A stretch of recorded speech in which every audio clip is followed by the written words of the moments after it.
Hi friends, welcome to my channel. This is Arjun. So ಬನ್ನಿ ನಾಳೆ market ಯಾವ ಕಡೆ ಮೂವ್ ಆಗುತ್ತೆ ಅಂತ ಡಿಸ್ಕಸ್ ಮಾಡೋಣ. ಸೊ ಆಸ್ ಆಫ್ ನಾವು ನಾನು 15 ಮಿನಿಟ್ ಟೈಮ್ ಫ್ರೇಮ್ ಅಲ್ಲಿ ಬ್ಯಾಂಕ್ ನಿಫ್ಟಿಯನ್ನು ನೋಡ್ತಾ ಇದ್ದೀನಿ.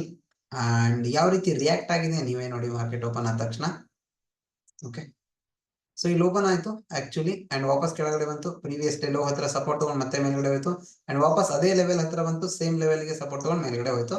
ಅಕಸ್ಮಾತ್ ರಿಪೀಟೆಡ್ಲಿ 1 2 3 4 ಟೈಮ್ಸ್ ಈ ಲೆವೆಲ್ ಹತ್ರ ಬಂದ್ಬಿಟ್ಟಿದೆ. ಸೊ ನಾಳೆ ಅಗೇನ್ ಗ್ಯಾಪ್ ಡೌನ್ ಆಗಿ ಈ ಲೋ ಬ್ರೇಕ್ ಆದ್ರೆ we can go for selling opportunity. So buying ಅಪಾರ್ಚುನಿಟಿಗೆ ಈ ಲೆವೆಲಿನ ಮೇಲ್ಗಡೆ ಸಸ್ಟೈನ್ ಆಗಬೇಕು. ಆಲ್ವೇಸ್ ಬ್ರೇಕ್ಔಟ್ ಅಂದಾಗ ಈ ಲೆವೆಲ್ ಬ್ರೇಕ್ ಆದ ತಕ್ಷಣ ನಾವು ಸೆಲ್ ಮಾಡಬಾರ್ದು. ರೀಟೆಸ್ಟ್ ಪಾಯಿಂಟ್ ಆಲ್ವೇಸ್ ರಿಮೆಂಬರ್ ಇರಲಿ. ಸೊ ಈ ಲೆವೆಲ್ ಬ್ರೇಕ್ ಆಯ್ತು, ಒಂದು retest point, and then we can go for selling opportunity. ಅದೇ ಈ ಹೈ ಬ್ರೇಕ್ ಆದ್ರೆ, ಈ ಹೈ ಬ್ರೇಕ್ ಯಾವಾಗ ಈ ರೀತಿ ವಿಕ್ಸ್ ಗಳಿರುತ್ತೆ ನೋಡಿ. ಓಕೆ, ಇಲ್ಲಿ ವಿಕ್ ಇದೆ ಅಂಡ್ ಇದನ್ನ ನಾನು ಆಸ್ ಹೈ ಕನ್ಸಿಡರ್ ಮಾಡ್ತಾ ಇದ್ದೀನಿ ಅಂತ ತಿಳ್ಕೊಳ್ಳಿ. ಸೊ ಇದನ್ನ ಮೇಲ್ಗಡೆ ಸಸ್ಟೈನ್ ಆಗ್ಬೇಕು ಅಂದ್ರೆ ಮಾರ್ಕೆಟ್ ಇಲ್ಲಿ ಕ್ಲೋಸ್ ಆಗ್ಬೇಕು, ಅಂಡ್ ದೆನ್ ಒಂದು ರಿಟ್ರೇಸ್ಮೆಂಟ್ ಬೇಕಾಗುತ್ತೆ, ಅಂಡ್ ದೆನ್ ಅದರ ಹೈ ಬ್ರೇಕ್ ಆದಾಗ ನಾವು ಬೈ ಮಾಡಬೇಕಾಗತ್ತೆ. So one day time frame ಅಲ್ಲಿ ನೋಡೋದಾದ್ರೆ it is completely like a indecision candle. ಯಾವುದು ಕ್ಲಾರಿಫಿಕೇಶನ್ ಸಿಗ್ತಾ ಇಲ್ಲ. ಬಟ್ ಒಂದು ಕ್ಲಾರಿಫಿಕೇಶನ್ ಏನಂದ್ರೆ always selling is fast. Okay, ಈ ರೀತಿ ಆಲ್ವೇಸ್ ಸೆಲ್ಲಿಂಗ್ ಫಾಸ್ಟ್ ಇರುತ್ತೆ. But as of now market ಅಲ್ಲಿ ಏನಾಗ್ತಾ ಇದೆ ನೀವೇ ನೋಡಿ. Selling is not fast as of now. Selling ಇಲ್ಲ ಇದರಲ್ಲಿ. ಮಾರ್ಕೆಟ್ ಕೆಳಗಡೆ ಬಿತ್ತು, ಸಸ್ಟೇನ್ ಆಯ್ತು, ಮತ್ತೆ ಕೆಳಗಡೆ ಬಿತ್ತು, ಸಸ್ಟೇನ್ ಆಯ್ತು. ಸೊ ಈ ಲೆವೆಲ್ ಮೇಲ್ಗಡೆ ಮಾರ್ಕೆಟ್ ಹೋಗೋ ಚಾನ್ಸಸ್ ಇನ್ನೂ ಇದೆ. There is a still bullishness in the market. ಅದನ್ನ ಯಾವ ರೀತಿ ನಾವು ಡಿಸೈಡ್ ಮಾಡಬಹುದು? ಇಲ್ಲಿಂದ ಇಲ್ಲಿವರೆಗೂ ಟ್ರೆಂಡ್ ಆಗಿದೆ. ಸೊ ಇಲ್ಲಿಂದ ಇಲ್ಲಿವರೆಗೂ ಒಂದು ಪ್ರಾಫಿಟ್ ಬುಕಿಂಗ್ ಪಾಯಿಂಟ್ ಬೇಕಲ್ವಾ ಓವರ್ ಆಲ್ ಟ್ರೆಂಡ್ ಅಲ್ಲಿ. So it is a bull flag pattern. ಈ ಹೈ ಬ್ರೇಕ್ ಆದ್ರೆ ಓಕೆ, ಈ ಚಾನಲ್ ಏನಿದೆ, ಈ ಚಾನಲ್ ಮೇಲ್ಗಡೆ ಒಂದು ಕ್ಯಾಂಡಲ್ ಕ್ಲೋಸ್ ಆದ್ರೆ again we can go for long and ದೊಡ್ಡ ಆಪರ್ಚುನಿಟಿಗಳನ್ನ ನಾವು ಸಿಗೋ ಚಾನ್ಸಸ್ ಇದರಲ್ಲಿ ಇರುತ್ತೆ.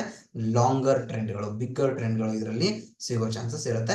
ಬಟ್ ಓನ್ಲಿ ಫಾರ್ ಇಂಟ್ರಾಡೇ ನೋಡೋದಾದ್ರೆ ಅದೇ 15 ಮಿನಿಟ್ ಟೈಮ್ ಫ್ರೇಮ್ ಅಲ್ಲಿ ಹೈ ಬ್ರೇಕ್ ಆಗಿ ಸಸ್ಟೈನ್ ಆದ್ರೆ ಇದ್ರ ಮೇಲ್ಗಡೆ 52,670 ಮೇಲ್ಗಡೆ ಸಸ್ಟೈನ್ ಆದ್ರೆ ಬೈಯಿಂಗ್ ಅಪಾರ್ಚುನಿಟಿ. 52,120 ಅಥವಾ 200 ಕೆಳಗಡೆ ಮಾರ್ಕೆಟ್ ಸಸ್ಟೈನ್ ಆದ್ರೆ ಸೆಲ್ಲಿಂಗ್ ಅಪಾರ್ಚುನಿಟಿ. ಸೊ ನೀವು ಸೆಲ್ ಮಾಡಿದ್ರೆ ಅಗೇನ್ ರಿಪೀಟೆಡ್ 300 ಪಾಯಿಂಟ್ ಟಾರ್ಗೆಟ್ ಇರುತ್ತೆ.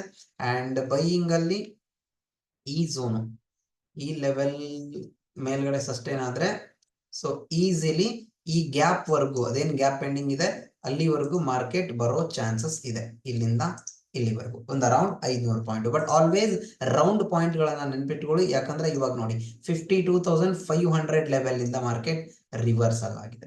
ಸೊ 500 ಮೇಲ್ಗಡೆ ಸಸ್ಟೈನ್ ಆಗ್ತಾ ಇದೆಯಾ, ದೆನ್ 53,000 ನೆಕ್ಸ್ಟ್ ಟಾರ್ಗೆಟ್ ಇರುತ್ತೆ ರೌಂಡ್ ಲೆವೆಲ್ ಬ್ಯಾಂಕ್ ನಿಫ್ಟಿಯಲ್ಲಿ. Okay, done. ಅಂಡ್ ದೆನ್ ಈ ರೀತಿ, ಅಂಡ್ ದೆನ್ ನಿಫ್ಟಿಯಲ್ಲಿ, ಸೊ ನಿಫ್ಟಿಲಿ it is up trend, clear up trend ಕಾಣಿಸ್ತಾ ಇದೆ. ಸೊ ಹೈ ಬ್ರೇಕ್ ಆದ್ರೆ ಈಸಿಲಿ ಬೈಯಿಂಗ್. ಸೊ ಸೆಲ್ಲಿಂಗ್ ಅಷ್ಟು ಈಸಿಲಿ ಇಲ್ಲಿ ಸಿಗಲ್ಲ. ಓಕೆ, ಸೊ ಇದ್ರ ಕೆಳಗಡೆ ಸಸ್ಟೈನ್ ಆಗಬೇಕು. 24,576 ಕೆಳಗಡೆ ಮಾರ್ಕೆಟ್ ಸಸ್ಟೈನ್ ಆದ್ರೆ we can get around 40 to 45 points scalping points. ಅದಾದ ನಂತರ ಪ್ರೀವಿಯಸ್ ಡೇದಲ್ಲಿ ಇದೇನು ಸ್ವಿಂಗ್ ಇದೆ ಅಲ್ವಾ, ಸೊ ಇದು ಬ್ರೇಕ್ ಆದ್ರೆ ಮಾತ್ರ. And one day time frame ಅಲ್ಲಿ easily buying opportunities high break ಆದ್ರೆ. And one day time frame ಅಲ್ಲಿ ನೋಡಿ it is a doji, that is a indecision. So we can't do anything. So proper trend ಇಲ್ಲಿ identify ಮಾಡಕ್ಕೆ ಸಿಗ್ತಾ ಇಲ್ಲ. ಸೊ 24,636 ಮೇಲ್ಗಡೆ ಹೋದ್ರೆ we can go for something, ಅಥವಾ ಇದೇ ರೇಂಜ್ ಅಲ್ಲೇ ಒಂದು ಸ್ಟ್ರಾಂಗ್ ಬುಲ್ಲಿಶ್ ಕ್ಯಾಂಡಲ್ ಬೇಕಾಗುತ್ತೆ ಬೈಯಿಂಗ್ಗೆ. ಸೆಲ್ಲಿಂಗಿಗೆ ಡೌಟ್ ನೋಡೋಣ. ಗ್ಯಾಪ್ ಡೌನ್ ಓಪನ್ ಆದ್ರೆ so selling opportunity with inverse U pattern ಅನ್ನ ಯೂಸ್ ಮಾಡ್ಕೊಂಡು ಸೆಲ್ಲಿಂಗ್ ಅಪಾರ್ಚುನಿಟಿ ನೋಡಬಹುದು. So as of now that's it. Thank you and by.